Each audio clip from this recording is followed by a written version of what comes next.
Hello there, I'm Tom Wiggins. And I'm Emily Elias, and this is Desert Island Dips, the podcast where we pit condiment against condiment and ask, if you were trapped on a desert island, which 5 dips would you want to take with you? So as it stands, to anyone catching up, we have ketchup, brown sauce, English mustard, slightly controversially mayo, and slightly more controversially guacamole. But the poll so far is leading that island. Guacamole is a condiment, so we're right on track. Okay, let's not reveal the numbers yet. No. We'll keep that quiet.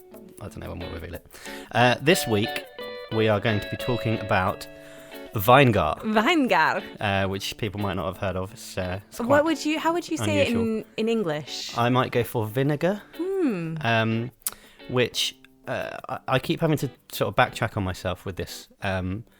Because I originally said about how I thought ketchup was an OG condiment, and then a couple of weeks ago it turned out mustard was really old.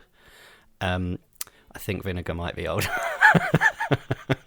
But okay, I don't mean to cut you off if you're getting into the history of it, but I feel like vinegar is definitely an ingredient in the condiment world. It absolutely is. But I'm not necessarily sure about, and maybe your history will enlighten me on this, of when it became its own condiment flavor, when things were flavored just specifically vinegar.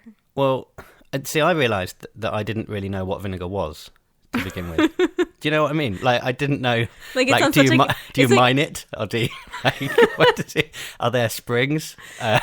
Where does it come from? On the periodic table of condiments, vinegar would be the equivalent of a helium. The symbol is Vi, I think. Yeah. Yeah. So we worked out. I think mustard was about 3000 BC when it first started. When it first was sort of not discovered. That's not the right word, but. Anyway, crafted. Vinegar is probably 5000 BC, maybe even older. First used, they reckon, by the Babylonians, who made it from dates. So that gives it away already. You don't get a spring of vinegar. You don't hit vinegar like you find oil. I never thought we did. To be honest. No, but I didn't know for sure. You thought there was a magical vinegar well that Mr. Hines had. And you used one of those things that they used to find oil and water. What's it called? Dowling rods? Are they called dowling rods? Something like that. Anyway. Divinity rods. Divining. That's it. Divining. Yeah, that's it. Together we get there. Yeah. Anyway, the name, however, vinegar, Vinegar, as we pronounce it on this podcast, probably comes from the French vin, meaning wine, and I'm going to say aigre. I'm not sure how you pronounce it. I'm not French, which means sour. So literally sour wine. Okay. Which gives you a clue as to where it comes from. Grapes? Exactly. So to answer your question about the sort of use of it, apparently the Babylonians did use it as a condiment. Oh. So from the very beginning it's been used as a condiment, but lots and lots of different uses, which I'll get into later on. People used to refer to it as poor man's wine, which I might start doing now as well in the chip shop. Can I have some poor man's wine and salt on those, please? Yeah, I'm looking forward to the minimum wage worker who's going to serve you that with such vigor. Nice.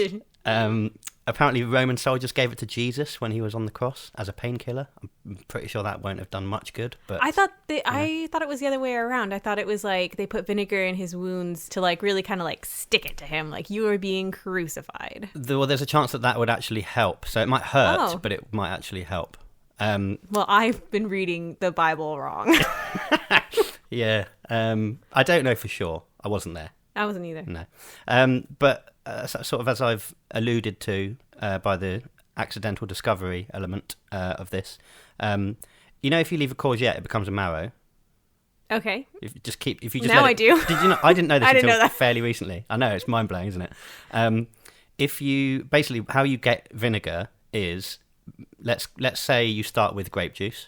If you leave grape juice for long enough, it turns into wine, basically. There's a little bit more to it than that, but that's the basic of it. If you leave that for long enough again, it ferments and becomes vinegar. That very much explains a bottle of wine my sister once bought for £4. Yep. That £4 isn't that cheap. No, and it was questionable. It wasn't even good for cooking. Vinegary. It was, it was atrocious to try and drink on its own. And you sometimes have a nasty pint of beer and it tastes a bit vinegary. Yeah. Basically, pretty much anything, I think, with alcohol in it can be made into vinegar, which is kind of amazing. What happens is that the alcohol combines with the bacteria in the air, and that becomes something. I don't know. I think I'm pronouncing it correctly, but as you've been able to tell by my pronunciation of vinegar, not entirely sure. Acetic acid, ACETIC. Acetic acid? Acetic? I don't know if I'm saying it wrong because I got a different accent. Yeah, so I screw it up all the time. So that's basically what the alcohol becomes, pretty much, and that's how you get vinegar. So one day, a very, very long time ago, somebody had left some wine out, and they were like, oh, that's going to be bad now. But some brave person was like, oh, I don't know, I'll give it a try. Tasted it and thought, well, it's not wine, but it's not awful. And therefore, vinegar is born. So it's a bit sort of like, do you ever think about the first person that milked a cow? What? Okay. Like, why would you have a load of old wine that smells a bit weird? Why would you drink it? Like, why would you look at a cow and milk it? Okay. Also, the first person that went pole vaulting, what were they up to? Wow. Okay. It's one of those for me. But, for me, it makes sense because, like, I come from, like, a family where my mother, like, stretched every bit of food out, like, well past its sell-by date. Like, the bread has got a bit of green on it, like, make toast, brush it off, you're fine. Yeah. And so, like, I could totally see my mom being, like, doing something where... You think your mum might discover the new vinegar? Yeah, she would, like, I could totally see, like, a woman in Roman times who is a mother being like, it's been out for a week. I'm sure it's fine. Yeah, and it wasn't just fine. It created an entire new condiment for us all, which is kind of wonderful when you think about it. So what type of vinegar you get, because obviously there are many different types. Oh, I mean, the varieties, endless. Yeah. It depends on what the alcoholic liquid you start with in the first place is what kind of vinegar you get. So most often it's wine, cider, beer. You can also use things like rice, all kinds of grains, fruits. Apparently pretty much anything that contains sugar and starch will turn into vinegar. So I think we could probably do some sort of... If we ever do a Desert Island Dips live show, we could maybe sort of try and make vinegar out of something really quite live obscure. On stage? Yeah. Like, don't worry. There's a need fermenting time. We've got... Well, we're going to get onto fermenting in a bit, but not too... We're not going to go on a deep dive. Fine. We'll just touch on it briefly. So different vinegars obviously have different uses. I think, if there were any listeners in Italy, you're probably thinking now of balsamic vinegar. If we've got any listeners in the Far East, they're probably thinking of rice vinegars. Cane vinegar is very popular in the Philippines. So most, like, balsamic obviously is quite commonly used in things like salad dressing. Yeah. You get a bit with your bread when you go to an Italian restaurant, you dip it in. There's a dip use. The one I think what we're talking about today, really... What you're talking about in the sense that you can get it free from a pub. Yeah. And all the other condiments, which I've forgotten. What we're talking about there, for me, is malt vinegar. Right. And that's the popular British vinegar, and also North America and Canada. So that's your the fish one... and chip shop vinegar. What exactly. you would want to put on chips. So the process of making that is similar to making beer, but you don't have any hops involved, apparently. And that's how it comes around. So when I think vinegar, I start to brainstorm. Yeah. One of the names that goes up straight away, Sarsens. Are you familiar with Sarsens? I saw a tube advert for it the other day. Okay. They're going on a big campaign that they are vinegar. They are vinegar. Well, Sarsens. Is he something to say about that. Okay, is he a condiment baddie or a condiment goodie? I don't think so, because my focus has been on another vinegar producer, not Sarsens. What? Who basically Sarsens was founded in 1794. Yeah. I found a guy called Mark Beaufoy, who in 1730, 60 years beforehand, signed up as an apprentice at a distillery in Bristol, run by a guy called Joseph James. Shortly after this, he goes to Holland because he wants to find out how Europeans make vinegar. So Mark is on his big gap year adventure. He's another gap year guy, yeah. Yeah. Off in Europe, discovering how vinegar is made on the continent, as they say. Comes back by 1741. He's a partner in that company. He's not an apprentice anymore. He gets married and moves to a place called Cooper's Garden. Well, he moves the vinegar production to a place called Cooper's Gardens, which is in London. Well, was in London, opposite, you know where Somerset House is? Yeah. On the other side of the river from Somerset House. So, wait, where ITV is? Where I think it's basically the north end of Waterloo Road, which I think is basically is where the IMAX is on that roundabout. Yeah, okay. This is very interesting for people that don't know anything about South London. For regional listeners of London who walk the South Bank often. Where Waterloo Station is, where the big IMAX is on that roundabout. That's the north end of Waterloo Road. I believe that is the home of Vinegar? Cooper's Gardens. Well, it's like a major vinegar hub. British vinegar hub, I believe. So he sets up there. I really wish the streets reflected the heritage of the area at this point. Yeah, I don't. Let's start a letter writing campaign. I'll have to have a look on the map. I don't think they do. They don't. No. So he sets up there, turns into quite a major vinegar production plant. 1756, he wins a contract to supply the British Navy with the vinegar. That's a lot of vinegar. It's a lot of vinegar. They use it for preserving foods because they're on long journeys. Obviously, they use it to clean the decks. They use it to fumigate stuff. They use it for everything. But this, I think, is from what I found, is the first use, sort of British, let's call it, the textbook British use of vinegar as a condiment that I've been able to find. So it's on the boat. The sailors are eating these horrible, dried biscuits that they have to take with them that last forever, basically. Yeah. And to sort of spice them up a bit, pep them up a bit to make them a bit tastier, they put the vinegar that they've taken with them onto the biscuits and salt, I think, as well. Don't pull that face. It's not obviously amazing, but they're on a boat traveling. Because you've just described that they're using this vinegar as a cleaning product. So it'd be like me spraying Windex on my chips. Toilet duck. Yeah, and being like, guys, it's a long journey. Well, I might as well. Well, it is and it isn't, because that probably wouldn't make you very well, would it? No. But vinegar is fine. And I reckon they've got a barrel for cleaning, a barrel for eating, a barrel for... I bet you they do not. They probably don't. No. So, yeah, that I think is what I have found is the first... What I'm going to say is the first use of it as a condiment in the British culinary history. And I suppose if you were putting the vinegar on a biscuit, it is kind of maybe almost you get the crunch of a crisp, but not necessarily the delicious deep fried potato. No, it's the English equivalent of dipping bread in balsamic before your meal at the Italian. England sucks at food. So the Beaufoy family are quite difficult to keep track of because they're all called Mark.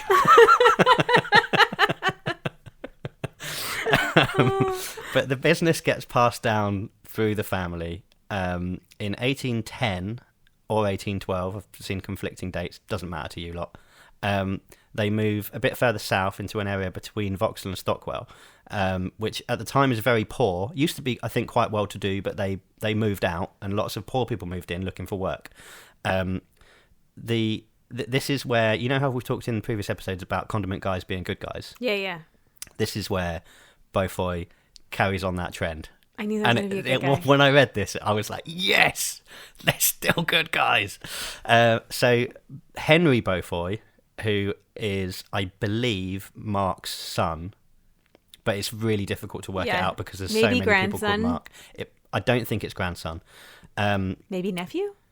The nephew's mentioned, but I don't. Yeah, it's difficult to say. Anyway, so he sets up a school in the area called the Ragged School for Boys and Girls, and just starts dishing out scholarships and prizes and stuff to local kids, like an absolute champ. Right? So there's your first example of being a good guy. Then another Mark, as I said, they're all called Mark. Mark Hanbury Beaufoy, who is original Mark's grandson. Are you keeping up? Yep. He became the MP for Kennington in 1889. He is another good guy. He supports the introduction of the 8-hour working day before they could just make workers work for, however long they wanted. And he set up something called a home for waifs and strays at St Anne's Church in Vauxhall. These names are depressing, but I'm sure it does very nice work. Yeah, no, they're good things. They've got sort of nasty Dickensian sounding names, but they are doing good work, I believe. So they apparently found homes for nearly 3,000 kids in the first 10 years that it's that it existed. That's and so nice. It basically still exists today. It's something called the Children's Society. That is a direct descendant of Mark Beaufoy's Waifs and Strays home. I could see why they would want to rebrand and So something a bit nicer. Yeah, get rid of the Waifs and Strays. Nobody wants to be thought of as a waif and stray, do they? No. Possibly my favourite. There's two lovely little bits of trivia about Mark Beaufoy. This is the Children's Society one, not the earlier one. He played in and won the 1879 FA Cup final for a team called Old Etonians. They beat Clapham Rovers 1-0. Take that, Clapham Rovers. One Mark Beaufoy. There's only one Mark Beaufoy. Ooh. And he was the chairman of the Kennel Club for 22 years. It's nice, Kennel isn't it? Club is very nice. Yeah. It's very posh. So that the Beaufoy family runs the vinegar production plant in South London until 1941, I believe it was. It was during the Second World War. A bomb hits it, and actually, it's quite sad. It kills George, who was the last person to run. George Beaufoy was the last person to run the vinegar plant, he was killed, and it was damaged, and it shut down. So like George was just working in his office, and it doesn't say exactly what he was up to, but he was there when the bomb landed. So I suppose, I don't know, maybe he lived there as well, because you assume the bombing would take place at night. What's he doing there at night? Might be like a 24-hour operation where like somebody has to be keeping an eye on the taps. Possibly, actually, yeah. Just because it's quite a long and involved process. Yeah. While he has his workers clock off, he's like burning the midnight vinegar oil. Oh, I feel bad for George. I know, but it's like there's a lot of good in that story, which it made me. Yeah. Oh no, absolutely. It's just dying at work depresses me because I think of my own life. And I wouldn't want to die at work. No. No matter what you do. No. But I mean, this that takes us up to he died in 1941, but obviously the use of vinegar as a condiment, we've got a big gap there between the biscuits on the ship and now, basically. So I was like, what do we have it with all the time? I mean, you've already mentioned fish and chips. Chips. Which is chips/crisps, I would say. Or what I guess wait. This is going to get so confusing for put your own in, do you? For our for Canadian the continental listeners. Yeah, for our Canadian Britishness, things are about to get confusing. Maybe we should use our own dialect words. So if I say chips, I mean chips, and if you say crisps, you mean chips. This doesn't work. I'm talking about, let's be clear to everyone listening, what we are talking about here is fries. Is that what you would call them in Canada? So I would call them French fries. I mean, they're not. That's the thing. Potato chips. Yeah, we're not talking about potato chips / crisps. We're talking about the ones that you put in fat and deep fry. You do that with both. This is hard, isn't it? This has gone into a weird direction. Just deal with it, okay? We're talking about deep fried potatoes. Yeah. So this is, I mean, to find out, you have to assume this started pretty much straight away as soon as fish and chips comes in, because it's been used as a condiment for long before this. And this is kind of disputed, debated when fish and chips actually was introduced to Britain. It's probably around 1860. Who by, we're not going to get into because it's not really important for this. But this is where I'm going to hit you with the big scandal. The big vinegar scandal. I've been waiting for this since you mentioned it to me before we started recording, and then I said stop talking to me because I don't want to accidentally hear it. When you're in a chip shop and they ask you if you want salt and vinegar, and you say yes, the vinegar that they put on your chips is not vinegar. What? Almost certainly not vinegar. What is it then? It's something called non-brewed condiment.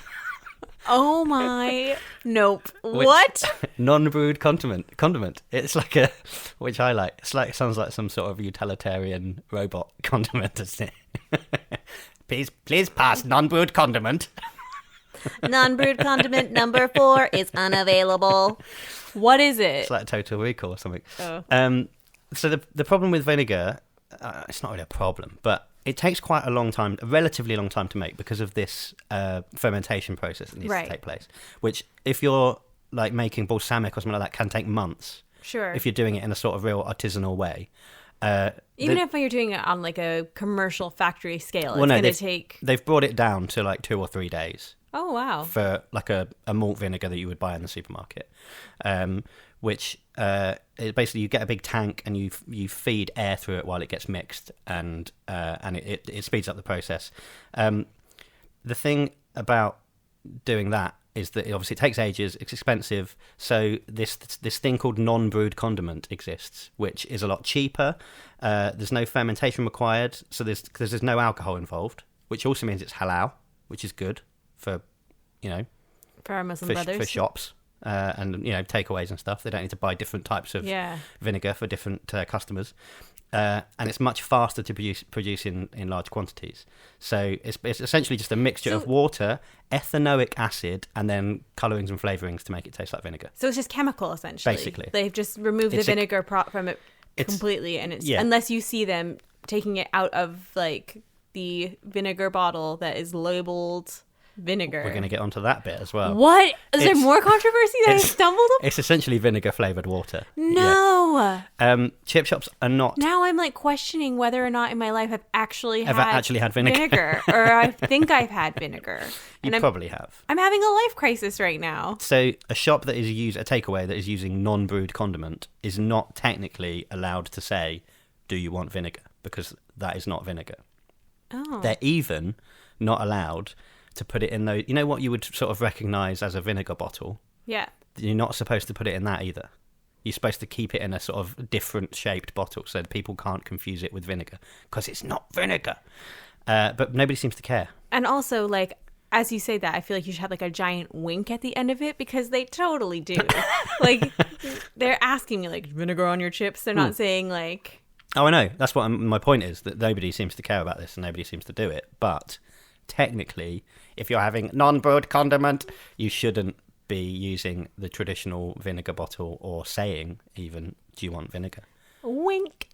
Isn't that crazy? That is crazy. That blows my mind. It was a bit of a scandal a few years ago. Some YouTuber found it out, apparently, and loads of chip shops were like, yeah, we know this, but nobody else seems to care. Well, because I'm sure they're buying it at like such a large like industrial quantity. That's the whole point. Yeah. They're oh my gosh. So, I mean, what that does really is bring up a fairly fundamental question around this whole episode of the podcast.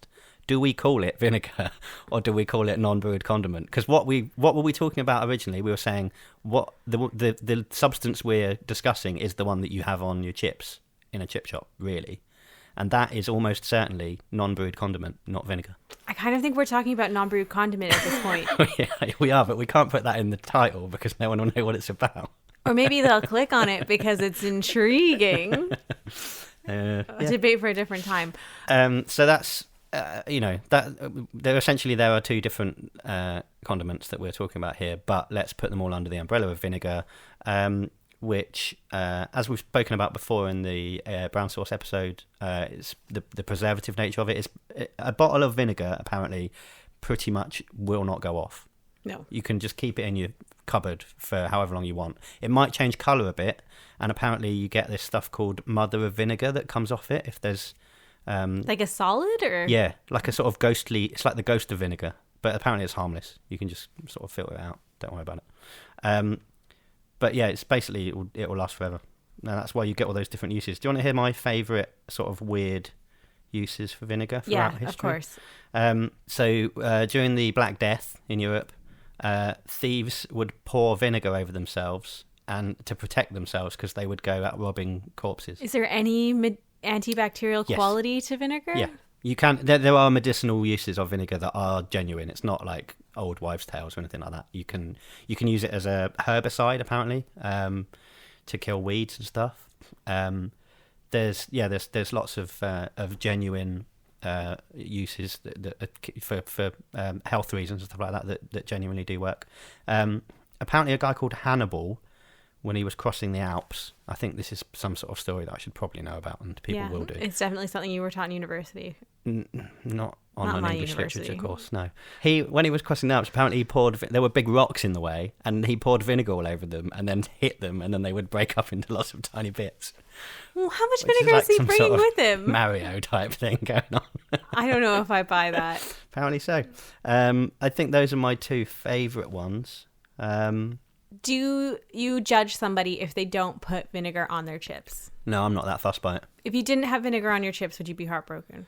Well, I'd have ketchup, so I don't feel it's that necessary. See, this is how I kind of feel about vinegar, is that within the spectrum of all these wonderful condiments, while it is like a foundational step, Yeah. it's not necessarily something I need because a lot of other condiments cover off that flavor profile from it.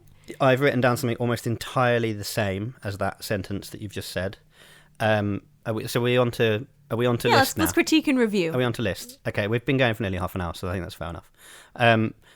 I would probably leave it behind, and I will tell you why. Go on.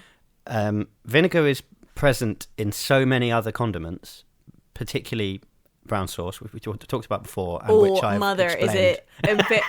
I feel like I'm still tasting the vinegar from that brown sauce 4 months ago. And you remember how much I like brown sauce, right? I know you love it. I think that if I'm sitting around on an island all day for however long, are we there indefinitely, or are we going to get rescued? We don't know. We don't know. Okay, so if I'm there for an indeterminate amount of time, indeterminate amount of time, I think, because I've got nothing else to do really, I would probably leave vinegar at home and work out a way of extracting the vinegar from my HP sauce. Like creating like a brown sauce distillery. Yeah. And like then I've got it. I like how you would you'll have one sort of set that's like seawater, turning it into drinkable water, and then another one where it's brown sauce, turning it into vinegar. Usable vinegar. Even though I've got ketchup, which is what I normally use on chips anyway. Just in case someone comes around and they really want vinegar. I mean, obviously the only person coming around is people to rescue you, so it's very hospitable of you. They've been on a long journey. Can I get you some vinegar? And while that rationale is that of a crazy person's, I 100% agree with you, because I'm on this crazy island of condiments as well. Yeah. Well, they're two different islands, but they exist. It's the same island, but it exists in two different dimensions. I don't even know what we're on anymore.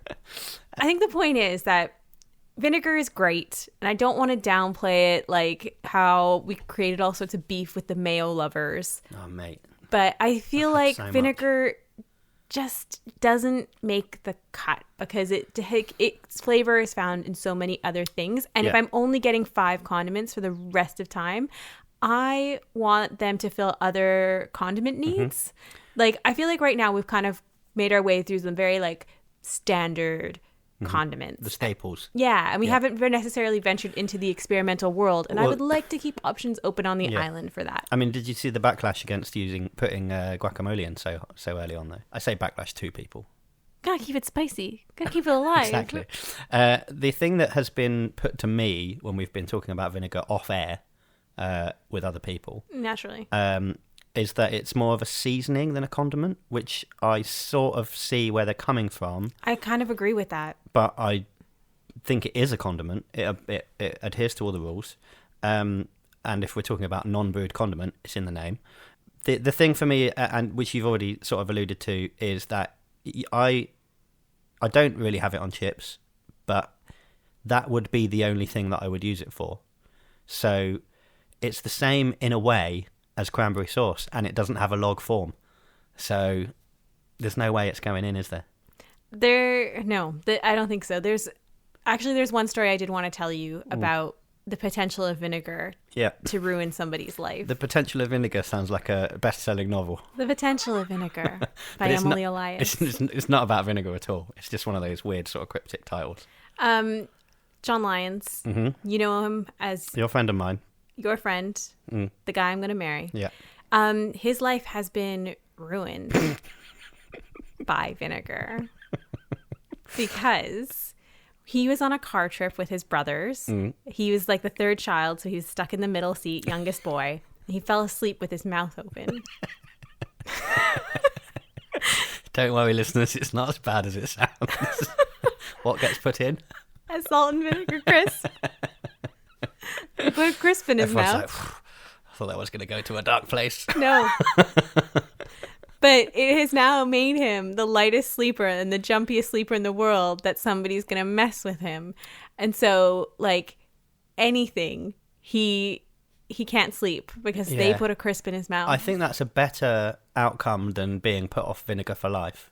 He's not off vinegar for life, but he's definitely so if it was one or the other, I don't think he's slept through the night since. If the legacy of that incident had been that he could not eat vinegar, I think that would be a more detrimental to his life. But can you imagine just all of a sudden, like, you're dead asleep and you get a vinegar crisp shoved in your mouth? How awful that would feel? Oh yeah, I know. It would be bad. But being a light sleeper, licking a floor. No, it's not vinegar crisps. It's It's just all of a sudden delightful. If you're asleep, if you're I know, but it all of a that's sudden a would, shock, isn't it? It's the shock would be very unpleasant. I obviously side with him because I'm connecting my life with him. Whereas I just rest. find it quite funny. Oh, Being a light sleeper could have potentially useful. It could be useful in various aspects of life, like if there's like danger. if we're ever gonna get robbed, he's the first one that's gonna hear it, and I can just keep sleeping through Exactly. the home invasion. Yeah. So there we go. Grim realities. Everything is coming up, lions. So then vinegar not on the island. No. We've decided mainly because we can extract it from other condiments. And I'm saying its single use is limiting. And I would like to cite the John Lyon story of it ruined his life. Yeah. I mean, that wouldn't be a reason for leaving it off. It is for me. Okay, fair enough. Well, that's all we've got time for this week. Don't forget, everybody, that you can follow us on Twitter at Desert Island Dip. Single dip. Although there are more than one. We talk about more than one on the internet, don't worry. There. We've got polls. I retweet stuff about condiments. If you want to retweet, Tom Wiggins is going to give you a retweet. There was the condiment news about Coleman's mustard moving out of Norwich. I know, I'm really sad about that. Yeah. You can find us on Facebook as well. Did I see you've set us up an email address? There is an email address. Desert Island Dips. All the dips. At gmail.com. Okay. I don't know who would want to email us, but I don't know. You never know. We're there. I feel if you've got a problem, if you've got an issue with something we've said that will take up more than how many characters is it now? 280 tweet characters on Twitter. I don't want to read an essay though. Keep it. Yeah. Well, I'm not saying we're going to read them. Send them in. Wait, why are you asking people to send emails but we're not going to read them? Oh, they don't know that. Oh my god. And we will see you next time for another edition of Desert Island Dips. Goodbye. Bye.